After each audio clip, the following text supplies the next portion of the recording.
मैं तुम्हें ये मकान किराए पर लेने से कभी नहीं रोकता, अगर तुम कुछ दिन और रुक जाते। मकान मालिक यही बात बार बार दोहराए जा रहा था। देखो महेश भाई, मेरी बात समझने की कोशिश करें। मेरे पास इस वक्त रहने के लिए कोई ठिकाना नहीं है। आप मेहरबानी करके मुझे ये मकान किराए पर दे दें। मुझ पर आपका एहसान होगा और किराया मैं आपको 2 महीने का एडवांस दे दूंगा। बस आप मान जाओ। मैंने अपनी मजबूरी मकान मालिक को बताते हुए कहा। देखो भाई, किराए की बात नहीं है, और भी बहुत सी बातें हैं। इस मकान में कल को अगर तुम्हें कुछ हो गया तो सारा इल्जाम मुझ पर आ जाएगा कि मैंने तुम्हें पहले क्यों नहीं बताया। मैं तुमसे पहले ही कह चुका हूँ कि 8-10 दिन रुक जाओ, फिर बेशक रह लेना इसी मकान में। मुझे कोई ऐतराज नहीं होगा। ऐसी क्या बात है इस मकान में कि आप मुझे रोक रहे हैं? मेरी मजबूरी तो आपके सामने है। मैं भला कहाँ जाऊँ और क्या करूँ? अगर 8-10 दिन पहले मैं इस मकान में आ जाऊँ तो क्या हो जाएगा? आखिर 8-10 दिन बाद भी ये मकान मुझे ही मिलना है। अगर मुझे इसी मकान में ही आना है तो आज ही क्यों नहीं? मकान मालिक गुस्से से बोला। अब मैं तुम्हें कैसे समझाऊं? एक ही बात की रट लगा रखी है तुमने कि मुझे ये मकान आज ही चाहिए। देखो भाई, तुमने तो जिद बना ली है। ठीक है, अगर तुम आज से ही इस मकान में रहना चाहते हो तो आज ही मैं ये मकान तुम्हारे हवाले कर देता हूँ। लेकिन तुम्हें कुछ हुआ तो इसके जिम्मेदार तुम खुद होगे, मुझे मत कहना। और ये बात तुम्हें पूरे मोहल्ले के सामने कहना होगा, नहीं तो ये मोहल्ले वाले मेरा जीना हराम कर देंगे। मकान मालिक की बात सुनकर मैंने कुछ सोचा और फिर मैंने उनकी शर्त मान ली और मोहल्ले के सामने ये कह दिया कि ये मकान मैं इस मकान मालिक से अपनी मर्जी से ले रहा हूँ। अगर मुझे कुछ हो गया तो इसकी सारी जिम्मेदारी मुझ पर ही आएगी। मकान मालिक हर जिम्मेदारी से आजाद है, इन पर किसी भी तरह की जिम्मेदारी नहीं होगी। उसके बाद मकान मालिक ने मुझे मकान में रहने की इजाजत दे दी और मैं अपने सामान के साथ इस मकान में रहने आ गया। कई सालों से बंद रहने की वजह से पूरा मकान धूल और मिट्टी से भरा हुआ था। छत पर मकड़ियों के जाले लगे थे और दीवारों का प्लास्टर भी जगह जगह से उखड़ चुका था। यहाँ 2 कमरे, एक बरामदा और एक रसोई थी, एक बाथरूम और उसके साथ छत पर जाने के लिए सीढ़ियाँ भी थी। छत पर भी एक उजाड़ सा कमरा था जो कूड़ा कबाड़ से भरा हुआ था। आंगन में एक नीम का पेड़ भी था और उसके नीचे एक कुआं था। 3 घंटे तक सफाई करने के बाद मकान अब बिल्कुल साफ हो चुका था। मैंने अपने लिए एक ही कमरा साफ किया था, दूसरा कमरा मैंने वैसे ही बंद छोड़ दिया। सफाई करके मैं एकदम थक चुका था। नहाने के बाद मैंने कपड़े बदले और आराम करने के लिए बिस्तर पर लेट गया। मेरा नाम समीर है और मैं रामपुर गांव के प्राइमरी स्कूल का टीचर हूँ। लगभग 2 साल पहले मैं रामपुर में ही रहता था। फिर शादी के बाद मैं पास के ही दूसरे गांव में रहने लगा। शादी के 1.5 साल बाद ही मेरी पत्नी का देहांत हो गया। उस गांव से रोज रामपुर आना कोई आसान काम नहीं था। आम दिनों में तो मैं ये काम जैसे तैसे कर लेता था, मगर बारिश या गर्मी के मौसम में मुझे बहुत तकलीफ होती थी। इसीलिए मैंने एक बार फिर रामपुर में ही रहने का फैसला कर लिया। नौकरी जो करनी थी, मजबूरी थी। मैं रामपुर आज ही सुबह पहुंचा था। काफी तलाश करने के बाद ये मकान तो मिल गया, मगर मकान मालिक इसे किराए पर देने के लिए राजी नहीं हो रहा था। बहुत मिन्नतें करने के बाद राजी हो गया, मगर जाते जाते वो मुझे चौकन्ना रहने के लिए भी कह गया था कि ये मकान भूतिया है और अगर तुम्हें यहाँ ऐसा वैसा कुछ नजर आए तो उस पर ज्यादा ध्यान मत देना। लेकिन मुझे तो इस मकान में ऐसी कोई खराबी नजर नहीं आई। मकान मालिक की इन बातों पर मुझे जरा भी यकीन नहीं आ रहा था। इसीलिए मैंने उन बातों को नजरअंदाज करके यहाँ रहने का फैसला कर लिया। थोड़ी देर आराम करने के बाद मैं उठकर किचन में चला गया। खाना बनाने की तमाम चीजें मैं अपने साथ ही लेकर आया था। पहले मैंने अपने लिए 1 कप चाय बनाई और फिर खाना बनाने की तैयारी करने लगा। शाम हो चुकी थी और अंधेरा अब चारों तरफ फैलने लगा था। खाना खाने के बाद मैं जल्द ही बिस्तर पर लेट गया। पूरे दिन की थकावट की वजह से मुझे जल्द ही नींद आ गई और मैं सो गया। तकरीबन आधी रात का वक्त होगा जब मुझे किसी ने झंझोड़ कर उठा दिया। मैंने इधर उधर नजर दौड़ाई मगर मुझे कोई नजर नहीं आया। मैंने इसे अपना वहम समझा और दोबारा लेट गया। अभी मेरी आंख लगी ही थी कि एक भारी भरकम आवाज ने मुझे फिर बेचैन कर दिया। आवाज ऐसी आ रही थी जैसे कोई साथ वाले कमरे में फर्नीचर घसीट रहा हो। एक बार मैंने वही आवाज दोबारा सुनी। मैं उठकर बिस्तर पर बैठ गया। कुछ देर यूं ही बैठकर सोचता रहा। इस दौरान कोई भी आवाज नहीं आई। मैंने लगातार कान उसी आवाज पर लगा रखा था, लेकिन जब आवाज न आई और मैं लेटने ही वाला था कि मुझे ऐसा लगा जैसे कोई रो रहा हो। ये आवाज भी बहुत धीमी थी, जो बहुत ही मुश्किल से मेरे कानों तक पहुंच रही थी। थोड़ी देर बाद ये आवाज थोड़ी तेज हो गई। ये किसी लड़की की आवाज थी जो हिचकियां ले लेकर रो रही थी। मैं चौंक गया और उठकर कमरे से बाहर आ गया। बाहर घुप अंधेरा था। मैंने आगे बढ़कर लाइट ऑन की। ये रोने की आवाज साथ वाले कमरे में से आ रही थी। मैं डरते डरते उस कमरे के पास गया और दरवाजे के सामने खड़ा हो गया। दरवाजा बंद था। इस बार किसी मर्द की भी आवाज अंदर से आई। ऐसा लग रहा था कि यहाँ कोई मर्द उस कमरे में किसी लड़की को मार रहा हो।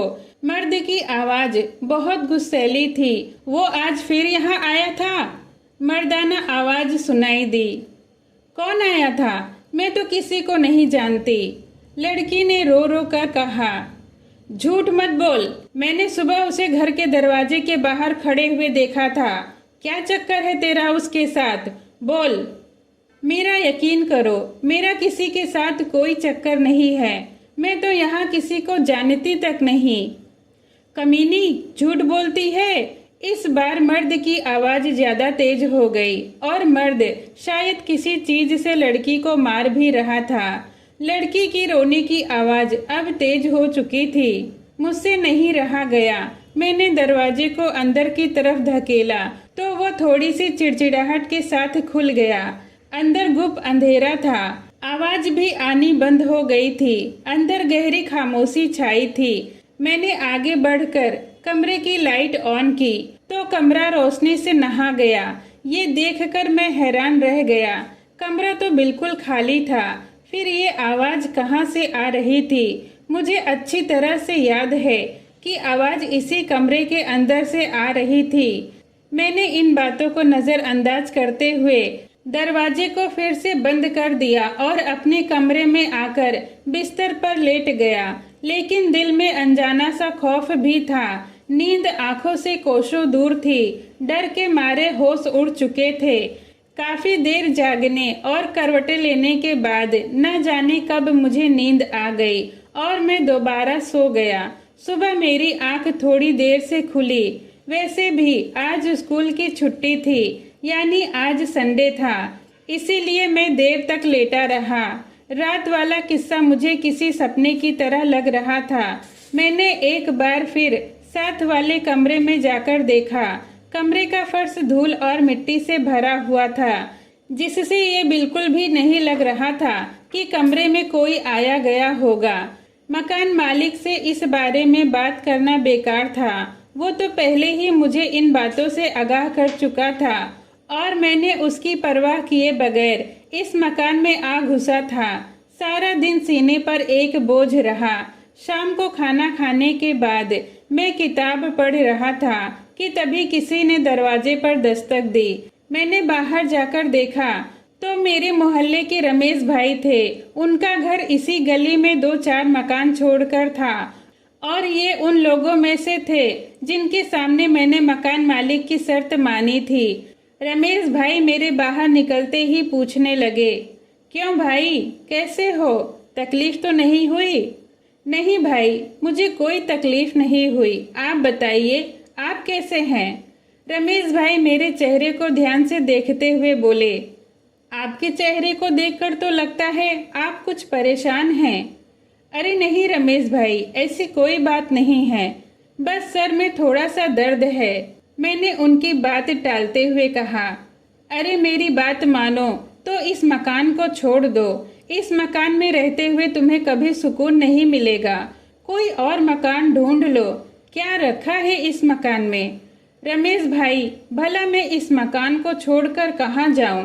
मकान तो दूर की बात है, यहाँ तो कोई एक कमरा भी किराए पर देने के लिए तैयार नहीं है। मजबूरन मुझे यहाँ रहना पड़ रहा है। आपकी बातें सुनते हुए अब मेरा दिल तो नहीं चाहता कि मैं यहाँ रहूं। अरे नहीं नहीं, मेरा ये मतलब नहीं था। आप कोशिश जारी रखिए कि कोई दूसरा मकान मिल जाए। फिलहाल आप अपना गुजारा यहीं करें और अपना ख्याल रखें। मैं माफ़ी चाहता हूँ कि मैंने आपको इस वक्त तकलीफ दी। सुबह से आपको देखा नहीं था, इसीलिए हालचाल पूछने चला आया। रमेश भाई बोले, ये तो आपका बड़प्पन है, आजकल कौन किसका हाल पूछता है। अरे नहीं नहीं भाई, ऐसी कोई बात नहीं है, ये तो मेरा फर्ज बनता है। रमेश भाई ने मुस्कुराते हुए कहा, अच्छा मैं चलता हूँ, जिंदगी रही तो कल मुलाकात होगी। उनके जाने के बाद मैं अंदर आया। मकान में हर तरफ सन्नाटा छाया था। मैं कमरे में आया और बिस्तर पर लेटकर दोबारा किताब खोल ली। मैं किताब में इस कदर मगन हो गया कि मुझे वक्त का बिल्कुल भी एहसास नहीं रहा। घड़ी पर नजर पड़ी तो पता चला रात के 12 बज चुके थे। सुबह स्कूल भी जाना था, इसीलिए किताब को सिरहाने रखा और सोने की कोशिश करने लगा। अभी 2-3 मिनट ही गुजरे थे कि वही कल वाली रोने की आवाज फिर सुनाई दी। आवाज सुनते ही खौफ की लहर मेरे जिस्म में दौड़ गई। लोगों से मैंने सुना था कि इस मकान में आत्माओं का बसेरा है। ये ख्याल आते ही मेरा सर चकराने लगा। आवाज धीरे धीरे तेज होती जा रही थी। ऐसा लग रहा था कि कोई लड़की बहुत तकलीफ में है। आवाज साथ वाले कमरे में से ही आ रही थी। मैं डरते डरते बिस्तर से उठा। बाहर दूसरे कमरे का दरवाजा खुला हुआ था और अंदर लाइट जल रही थी। मुझे अच्छी तरह से याद है कि मैंने कमरे की लाइट बंद करके दरवाजे को भी अच्छे से बंद कर दिया था। आवाज को सुनकर ना जाने मुझे क्या हो गया, मेरे कदम खुद ब खुद उस कमरे की तरफ बढ़ने लगे। लाख कोशिशों के बावजूद मैं अपने आप को रोक नहीं पाया और मैं उस कमरे के दरवाजे के सामने खड़ा हो गया। मुझे ऐसा लग रहा था कि मैं जमीन पर नहीं बल्कि हवा में खड़ा हूँ। एक अनजानी ताकत ने मुझे लाकर उस दरवाजे के सामने खड़ा कर दिया था। कमरा अच्छी तरह से साफ था, जबकि मैंने इस कमरे की सफाई नहीं की थी और सुबह तक ये कमरा धूल मिट्टी से भरा हुआ था। अचानक मेरी नजर एक लड़की पर पड़ी जो उस कमरे में दीवार से टेक लगाए बैठी रो रही थी। उस समय मुझे ऐसा लगा जैसे सारी दुनिया बहुत तेजी से घूम रही है। मेरे लिए अब वहां खड़े रहना मुश्किल हो रहा था। मेरी आंखों के सामने अंधेरा छाने लगा और आखिरी बात मुझे याद है कि मैं जमीन पर गिर पड़ा था और उसके बाद मुझे कुछ भी याद नहीं रहा। जब मुझे होश आया तो सुबह हो चुकी थी। मैंने खुद को बिस्तर पर पड़े हुए पाया तो मेरी हैरत की कोई सीमा ना रही। तो क्या मैंने रात को सपना देखा था? अगर वो हकीकत था तो फिर मैं बिस्तर तक कैसे पहुंच गया? यकीनन मैंने कोई डरावना सपना देखा था। मैंने ठंडे पानी से मुंह हाथ धोए तो सर से बोझ कुछ हल्का हुआ। नाश्ता करने के बाद मैं स्कूल चला गया। सारा दिन रात वाली बात आंखों के सामने घूम रही थी। मेरा दिल इस बात को मानने के लिए तैयार नहीं था कि मैंने कोई सपना देखा था। दिल में बार बार ख्याल आ रहा था कि मैं उस मकान को छोड़ दूं। वो मकान भूतिया है, उसमें जरूर कोई आत्मा रहती है, मगर उस मकान को छोड़कर जाता कहाँ। पूरे मोहल्ले में कोई भी मकान खाली नहीं था। छुट्टी हुई तो स्कूल से सीधा घर पहुंचा। खाना खाए बिना ही बिस्तर पर लेट गया। थोड़ी देर आराम करने के बाद मैं उठा और फिर अपने लिए एक कप चाय बनाई। चाय पीकर घर से बाहर निकल गया। लगभग रात के 10 बजे के करीब मैं घर वापस आया। पूरा घर अंधेरे में डूबा हुआ था। जाने से पहले मैंने लाइट ऑन नहीं की थी। अंधेरे में ये मकान किसी खंडहर की तरह लग रहा था। आंगन के नीम के पेड़ को देखकर लग रहा था जैसे कोई दानव सीना तानकर खड़ा हो। मैंने मकान की सभी लाइटें ऑन कर दी तो दिल को कुछ राहत हुई। किचन में जाकर अपने लिए खाना बनाया। जब खाने के लिए बैठा तो 11:30 बज चुके थे। अभी मैं खाने से फुर्सत ही हुआ था कि फिर से वही लड़ाई झगड़े की आवाज सुनाई दी। वो आवाज साथ वाले कमरे से ही आ रही थी। इस बार मैंने उन आवाजों पर कोई ध्यान नहीं दिया। मैं उठकर कमरे के दरवाजे के करीब गया और दरवाजा बंद करने लगा। तभी अचानक मेरी नजर आंगन में पड़ी। वो लड़की जिसे मैंने कल रात देखा था वो आंगन से बाहर के दरवाजे की तरफ भाग रही थी। उसके पीछे एक आदमी भागा और उसे बालों से पकड़कर नीचे फर्श पर गिरा दिया। लड़की के मुंह से दर्दनाक चीखें निकल रही थी। मैं बुत की तरह खड़ा ये सब तमाशा देख रहा था। मुझ में इतनी हिम्मत नहीं थी कि कम से कम उनसे ये पूछ लेता कि ये लोग कौन हैं और यहाँ क्या कर रहे हैं और ये आदमी उस लड़की पर इतना जुल्म क्यों कर रहा है। वो आदमी उस लड़की को मार पीट कर घसीटते हुए साथ वाले कमरे में ले गया। लड़की के रोने और चीखने का सिलसिला शुरू हो गया था। कुछ देर तक लड़की के रोने की आवाजें आती रही, फिर एकदम आवाज आनी बंद हो गई। मैं बिस्तर पर आकर लेट गया। डर के मारे मेरा बुरा हाल हो रहा था। बहुत देर तक जब कोई आवाज नहीं आई तब जाकर मुझे राहत हुई। रात का न जाने वो कौन सा पहर था जब किसी ने मुझे झंझोड़ कर उठाया। मैं एकदम से घबराकर उठ गया। वो लड़की मेरे सामने खड़ी थी। उसे अपने सामने खड़ा देखकर मेरे एकदम से होश उड़ गए। डर के मारे मेरा शरीर कांपने लगा। अचानक वो आदमी जो उस लड़की को घसीटता हुआ लेकर गया था वो भी कमरे में आ गया। उसका चेहरा गुस्से से लाल पीला हो रहा था। उसने मेरी तरफ कोई ध्यान नहीं दिया। उसने मुझे देखा या नहीं इसका मुझे पता नहीं है। वो जैसे ही कमरे में आया वो सीधा ही उस लड़की की तरफ गया और लड़की को गर्दन से पकड़ लिया। बता कमीनी, क्या चक्कर है तेरा उस कमीने लड़के के साथ? वो क्यों इस दरवाजे के सामने खड़ा रहता है? मुझे मत मारो, लड़की ने रोते हुए कहा। मैं किसी को नहीं जानती, मेरा किसी के साथ कोई चक्कर नहीं है। बिना वजह मुझ पर शक ना करो, मैं ये इल्जाम बर्दाश्त नहीं कर सकती। शक नहीं, मुझे पूरा यकीन है तेरा उस लड़के के साथ जरूर कोई चक्कर है।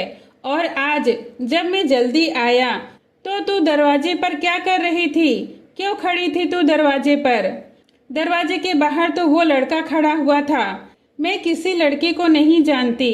वो तो किसी फकीर ने दरवाजा खटखटाया था, तब मैं दरवाजे पर गई थी ताकि उसे कुछ दे सकूं। झूठ बोलती है कमीनी, जलील औरत। अब अगर तूने सच नहीं बताया तो मैं तेरा खून कर दूंगा, जान से मार डालूंगा तुझे भी और उस लड़के को भी। सीधे तरह बता, कौन है वो लड़का और क्यों हमारे दरवाजे पर हर वक्त खड़ा रहता है? 1000 बार तुम्हें मैं कह चुकी हूँ, मैं किसी को नहीं जानती। मुझे नहीं पता वो कौन है, क्यों खड़ा रहता है इस गली में। तुम खुद उससे क्यों नहीं जाकर पूछ लेते? इस बार लड़की की आवाज कुछ ज्यादा तेज थी।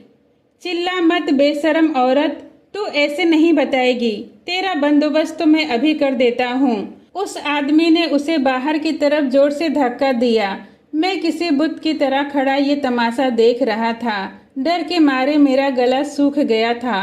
मुझ में इतनी हिम्मत नहीं थी कि मैं उस आदमी का हाथ पकड़ लेता और उस लड़की पर जुल्म करने से रोकता, जो कई रातों से उस लड़की पर जुल्म किए जा रहा था। मुझे मत मारो, मेरा यकीन करो, मुझे कुछ भी नहीं पता है। ये इल्जाम मुझ पर मत लगाओ, मुझ पर दया करो। लड़की ने हाथ जोड़कर उससे दया की भीख मांगी। खामोश हो जा कमीनी, मैं तेरे सारे करतूत जानता हूँ। तो मुझे धोखा देना चाहती है? मैं तेरे इस गंदे इरादे को कामयाब होने नहीं दूंगा। मैं तुझे इस दुनिया से ही मिटा दूंगा। ये कहते हुए उस आदमी ने लड़की को उसके बालों से पकड़कर बेदर्दी से घसीटते हुए कुएं के करीब ले गया। मैं उस वक्त कमरे के दरवाजे के पास खड़ा ये सब देख रहा था। मैं अपनी जगह हैरान परेशान था। बचाओ, मुझे बचाओ, भगवान के लिए कोई मुझे बचाओ, कोई है मुझे बचाने वाला। लड़की ने अपने बचाव के लिए हाथ पांव मारना शुरू कर दिया, लेकिन मर्द की ताकत के आगे औरत की क्या हैसियत है भला। मेरे देखते देखते उस आदमी ने लड़की को नीचे फर्श पर पटक दिया। अचानक उसके हाथ में छुरा आ गया और फिर पलक झपकते ही उसने छुरा लड़की के गले पर चला दिया। लड़की की दर्दनाक आवाजों से दरो दीवारें दहल गई और जब लड़की की मौत हो गई तो उस आदमी ने लड़की की लाश उठाकर कुएं में फेंक दी। मैं भला क्या कर सकता था सिवाय तमाशा देखने के। मेरे पांव तो जैसे जमीन में जम गए थे, या फिर ये कहें कि मेरा जमीर मर चुका था, क्योंकि ना तो मैं दिल से उस लड़की की मदद करना चाहता था और ना ही उस मामले में पड़ना चाहता था। मेरे दिमाग में तो ये बात आ ही नहीं रही थी कि ये क्या हो रहा है। मेरे दिल दिमाग सुन्न हो चुके थे। शायद इसी वजह से मेरा शरीर कोई हरकत नहीं कर रहा था। अचानक मेरे सर पर किसी ने कोई भारी चीज मारी तो मेरी आंखों के सामने अंधेरा छाने लगा। फिर एकदम से मेरे कानों में किसी लड़की की हंसने की आवाज सुनाई दी। कोई लड़की जोर जोर से हंस रही थी और ये उसी लड़की की आवाज थी जिसे उस आदमी ने मारकर कुएं में फेंक दिया था। मैं फर्श पर गिर गया था। कुछ देर तक मेरी आंखों के सामने अंधेरा छाया रहा। मैंने अपने दोनों हाथ अपने सर पर रख लिए थे। दर्द से मैं तड़प रहा था। थोड़ी देर के बाद आंखों की रोशनी लौट आई। मेरे सारे कपड़े खून से लाल हो चुके थे, लेकिन हंसने की आवाज लगातार आ रही थी। मैं जमीन से उठा और बाहर की तरफ भागा। बौखलाहट में मेरा पांव किसी चीज से टकराया और मैं दोबारा गिर पड़ा। मैंने उस चीज पर नजर डाली। ये वही आदमी था जो उस लड़की को मारता पीटता था। अब वह जमीन पर बेहोश पड़ा था और उसके सीने में एक खंजर घुसा हुआ था। मैं दोबारा उठा और बाहर की तरफ दौड़ लगा दी। डर के मारे मेरा दिल जोर जोर से धड़क रहा था। मैं लगातार गली कूचे से भागता जा रहा था। अचानक मेरे कानों में मंदिर की घंटी की आवाज सुनाई दी तो मैं रुक गया। पास ही में एक मंदिर था। मैंने एक बार फिर अपने आप पर नजर डाली। इस बार मुझे अपना दिमाग घूमता हुआ महसूस हुआ, क्योंकि मेरे कपड़े बिल्कुल साफ थे। कहीं एक खून का कोई निशान नहीं था। मैंने अपने हाथ अपने सर पर रखा, मगर वहां पर भी कोई जख्म नहीं था। मैंने अपने पूरे शरीर को टटोल कर देखा, पर कहीं भी कोई जख्म नहीं था। मुझे अपने आप पर शक होने लगा था कि कहीं मैं पागल तो नहीं हो रहा हूँ, और अगर अभी तक नहीं हुआ तो इस मकान में रहते हुए कुछ दिनों में जरूर पागल हो जाऊंगा। मैंने मंदिर में जाकर भगवान को प्रणाम किया और रोते हुए उनसे प्रार्थना किया कि मुझे इस परेशानी से छुटकारा दिला दें। मैं बहुत देर तक मंदिर में बैठा रहा।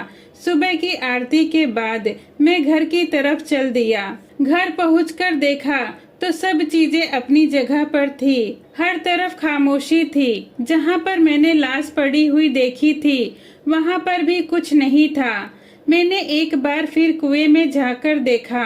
कुएं में भी कुछ नहीं था और ऐसा लग नहीं रहा था कि इसमें कोई चीज गिरी हो। नीम के सूखे पत्ते पानी पर तैर रहे थे। किसी भी जगह कोई भी निशानी या कोई ऐसी चीज नजर नहीं आई जिससे ये पता चले कि रात में यहाँ पर कुछ हुआ था।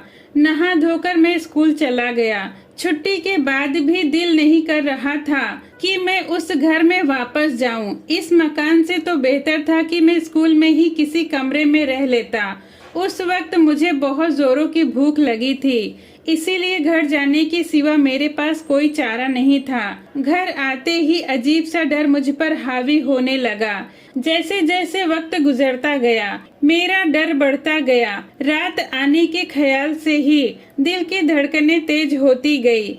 मैंने दिल ही दिल में ये फैसला कर लिया कि मैं उस कमरे का दरवाजा अच्छी तरह से बंद करके सोऊंगा और बाहर कुछ भी हो जाए मैं बाहर नहीं निकलूंगा। ऐसा सोचकर मैंने कमरे का दरवाजा बंद कर लिया और बिस्तर पर लेट गया। बहुत देर तक जागते रहने के बाद पता नहीं कब मेरी आंख लग गई और मैं सो गया। जिस वक्त मेरी आंख खुली उस वक्त सुबह के 7:30 बज रहे थे। मैंने दिल ही दिल में भगवान को धन्यवाद दिया। ये रात सुकून से गुजर गई। शायद भगवान ने मेरी सुन ली थी। दूसरी रात भी सुकून से गुजर गई। इस रात भी कोई घटना नहीं घटी। सुबह को मैंने साथ वाले कमरे का दरवाजा खोला और उस कमरे की तमाम चीजों को देखने लगा। एक चारपाई के सिरहाने में तय किया हुआ कागज मिला जिस पर कुछ लिखा हुआ था, लेकिन उसे पढ़ने के लिए मेरे पास वक्त बिल्कुल भी नहीं था। स्कूल से वापसी पर खाना खाने के बाद मैंने तय किया हुआ वो कागज निकाला और उसे पढ़ने लगा। उस पर लिखा था, मुझे यकीन है कि मैं ज्यादा दिनों तक जिंदा नहीं रहूंगा। एक तो मैं खुद जीना नहीं चाहता और दूसरा कुसुम की आत्मा मुझसे बदला लेना चाहती है, क्योंकि उस बेगुनाह को मैंने खुद अपने गुनाहगार हाथों से कत्ल कर दिया था। उसकी बेगुनाही का मुझे उस वक्त पता चला जब पानी सर से गुजर गया था।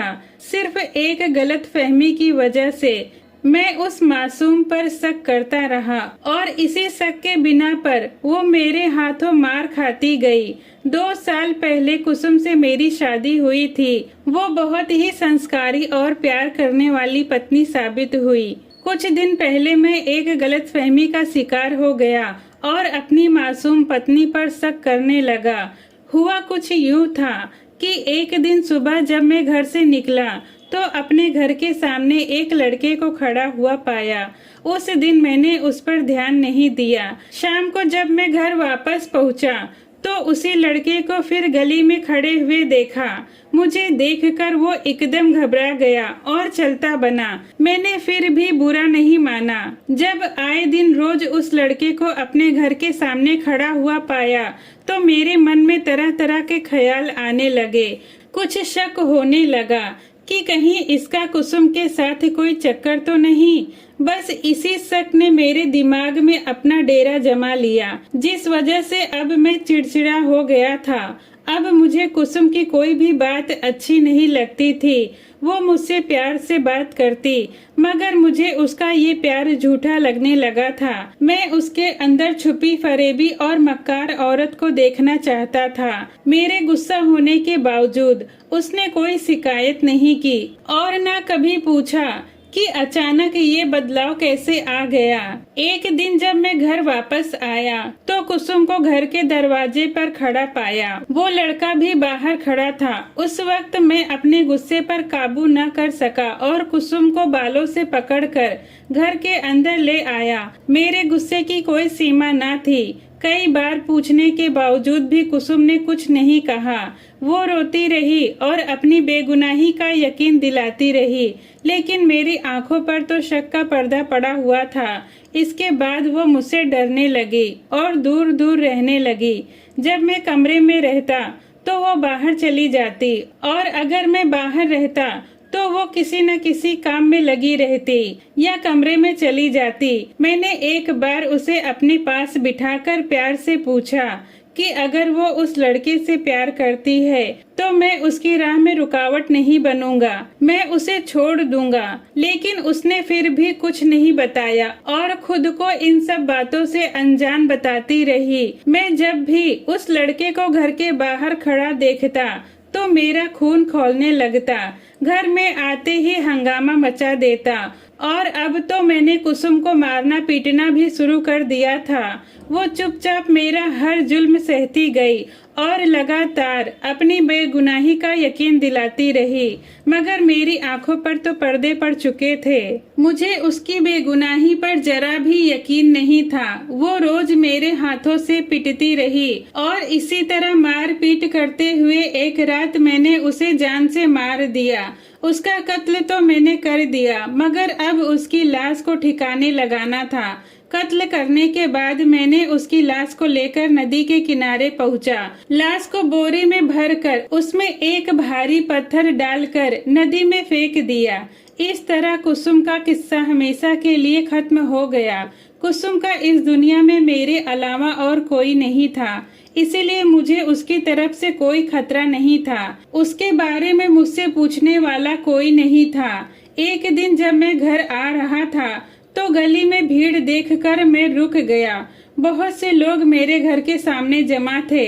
मैं डरते हुए उस भीड़ के पास पहुंचा तो पता चला ठाकुर प्रताप सिंह, जिनका घर मेरे घर के पास ही था, उनकी बेटी किसी के साथ भाग गई है, और वो भी उस लड़के के साथ जिसे ठाकुर प्रताप सिंह ने अपने घर के सामने खड़ा पाया था। उस लड़के के साथ उनकी लड़की का चक्कर चल रहा था। ये खबर मुझ पर बिजली बनकर गिरी। कितना बड़ा पाप हो गया मेरे हाथों। मुझे अपने हाथों से नफरत सी होने लगी। कुसुम की आत्मा मुझे रोज नजर आती। मैंने बेकार ही कुसुम पर शक किया और उस लड़के का संबंध कुसुम के साथ जोड़ता था। मुझे अपने हाथों से नफरत सी होने लगी। कुसुम की आत्मा मुझे रोज नजर आती है। वो मुझे डराती है और कहती है कि मैं तुमसे अपने ऊपर किए हुए हर जुल्म का बदला लूंगी, लेकिन अभी तक उसने मुझे क्यों नहीं मारा ये मैं नहीं जानता, मगर अब मैं खुद भी मर जाना चाहता हूँ। मैंने कुसुम की आत्मा से हाथ जोड़कर कहा कि मुझे मार दे, उसकी आत्मा को कुछ शांति मिल जाए, लेकिन शायद वो मुझे मारना नहीं चाहती, क्योंकि अब भी वो मुझसे प्यार करती है जितना वो पहले करती थी। मुझे अपने आप से नफरत हो गई है। मुझे इस जिंदगी से भी नफरत हो गई है। मैं अब जिंदा नहीं रहना चाहता हूँ। मुझे यकीन है जब तक मैं जिंदा रहूंगा मुझे कुसुम की आत्मा नहीं मारेगी। वो मुझे कभी नुकसान नहीं पहुँचाएगी, क्योंकि वो मुझसे प्यार जो करती है, और अब तो मुझे भी उससे प्यार हो गया है। मैं उसके बिना खुद को इस दुनिया में अकेला महसूस कर रहा हूँ। मुझे अब उसके बिना एक पल सदियों के बराबर लग रहा है। मगर मैंने भी एक फैसला कर लिया है कि मैं भी इस दुनिया को छोड़कर कुसुम के पास चला जाऊंगा और उस पर किए हुए हर जुल्म का तहे दिल से माफी मांगूंगा। मुझे यकीन है कि वो मुझे माफ कर देगी। बदनसीब विजय सिंह। खत पढ़ने के बाद मैंने ये मकान छोड़ने का पक्का फैसला कर लिया, क्योंकि कुसुम की आत्मा ने विजय सिंह को तो कुछ नहीं कहा, लेकिन वो मुझे कभी माफ नहीं करेगी, क्योंकि उसकी जिंदगी में अंधेरा करने वाला मैं ही था। मैं ही ठाकुर प्रताप सिंह की बेटी को भगाकर ले गया था, लेकिन वो ज्यादा समय तक मेरे साथ न रह सकी। उसे एक लाइलाज बीमारी हो गई थी, जिसकी वजह से उसकी मौत हो गई। मोहल्ले वालों ने भी ठाकुर प्रताप सिंह को बहुत परेशान किया था, जिसकी वजह से वो भी यह मोहल्ला छोड़कर चले गए थे। ठाकुर प्रताप सिंह के अलावा और कोई नहीं जानता था कि उनकी बेटी किसके साथ भागकर गई है, इसीलिए दोबारा इस मोहल्ले में रहने में मुझे कोई परेशानी नहीं आई। लेकिन परेशानी तो अब मेरे लिए शुरू हो चुकी थी। कुसुम की आत्मा इस मकान में भटक रही थी। अपने ऊपर बीतने वाले हालात को कुसुम ने एक बार फिर से दोहराया था, शायद इसलिए कि वो मुझे एहसास दिलाना चाहती थी कि मेरी एक गलती की वजह से उसका घर उजड़ गया था। शायद मुझे अपनी गलती का एहसास हो और मैं उससे माफ़ी मांग लूं, मगर उस वक्त ये बात मेरे दिमाग में ना आ सकी। अपनी आंखों के सामने उसका घर उजड़ते हुए देखकर भी मुझे शर्मिंदगी नहीं महसूस हुई। मैंने तो सिर्फ अपनी पसंद से शादी की थी, उसके घर के हालात का जिम्मेदार मैं नहीं था। मगर कुसुम की आत्मा शायद मुझे कसूरवार समझती थी। मुझे अब नहीं लगता था कि कुसुम की आत्मा मुझे कोई दूसरा मौका देगी, इसीलिए मैं जल्द से जल्द उस मकान से अपनी जान छुड़ाना चाहता था। मुझे सिर्फ आज की रात यहाँ बितानी थी। रात को मैंने अपने कमरे की सभी खिड़की दरवाजे बंद कर लिए थे। रात का न जाने वो कौन सा पहर था जब मुझे ऐसा लगा कि मेरे साथ कोई और भी सो रहा है। उसकी गरम गरम सांसें मेरे चेहरे पर महसूस हो रही थी। मैंने एकदम से डर के अपनी आंखें खोल दी। कमरे में घना अंधेरा था, जबकि मैंने अपने कमरे की लाइट बंद नहीं की थी। मैं चारपाई से उठने की कोशिश करने लगा, मगर मेरे शरीर में कोई हरकत नहीं हो रही थी। फिर मुझे ऐसा लगा जैसे कोई मेरे पैर में रस्सी डाल रहा है। फिर उस रस्सी को खींचकर मुझे चारपाई से नीचे गिरा दिया और जमीन पर घसीटने लगा। मुझे कुछ भी दिखाई नहीं दे रहा था। पता नहीं मेरे साथ क्या हो रहा था। फिर मुझे ऐसा लगा जैसे किसी ने मुझे बहुत ऊंची जगह से नीचे फेंक दिया हो। हे भगवान, मुझे कुसुम की आत्मा ने कुएं में फेंक दिया था। मैं पानी में गिरा तो मैंने अपने हाथ पांव मारने शुरू कर दिए। फिर मेरा हाथ किसी चीज से टकराया तो मैंने वो चीज पकड़ ली। वो बाल्टी थी जो कुएं में लटक रही थी। मैं उसके साथ बंधी हुई रस्सी पकड़कर बाहर आ गया और बाहर गली की तरफ भागना चाहा, मगर दरवाजे के पास कुसुम को खड़ा पाया। वो मेरा रास्ता रोककर खड़ी थी। उस वक्त मुझे ऐसा लगा जैसे मेरी आत्मा मेरे शरीर से बाहर निकल जाएगी। डर के मारे मेरा दिमाग सुन्न हो गया। मुझे अपनी मौत मेरे सामने नजर आ रही थी। अब कुसुम एक के बजाय मुझे हर तरफ दिखाई दे रही थी। मुझे अपना दिमाग घूमता हुआ महसूस होने लगा। अचानक उसके हाथ लंबे हुए और उन हाथों ने मुझे गर्दन से पकड़कर जमीन से कई फीट ऊपर हवा में उछाल दिया। जमीन पर गिरते ही मेरे सर में भारी चोट लगी और मेरी आंखों के सामने अंधेरा छा गया। होश आने पर मैंने खुद को एक अस्पताल में पाया। मेरे दोनों हाथ किसी ने मजबूती से पकड़ रखा था। मैंने देखा तो वो 2 नर्सें थी। उन्होंने मजबूती से मुझे पकड़ रखा था। वर्षा, जल्दी जाओ, डॉक्टर को बुलाकर लेकर आओ। उन्हें कहो कि बेड नंबर 32 वाले पेशेंट को होश आ गया है। जल्दी करो, कहीं ये हमें नुकसान न पहुंचा दे। एक नर्स ने दूसरी नर्स से कहा।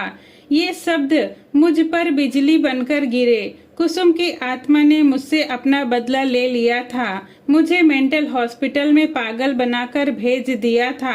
अब मैंने खुद को हालात पर छोड़ दिया था।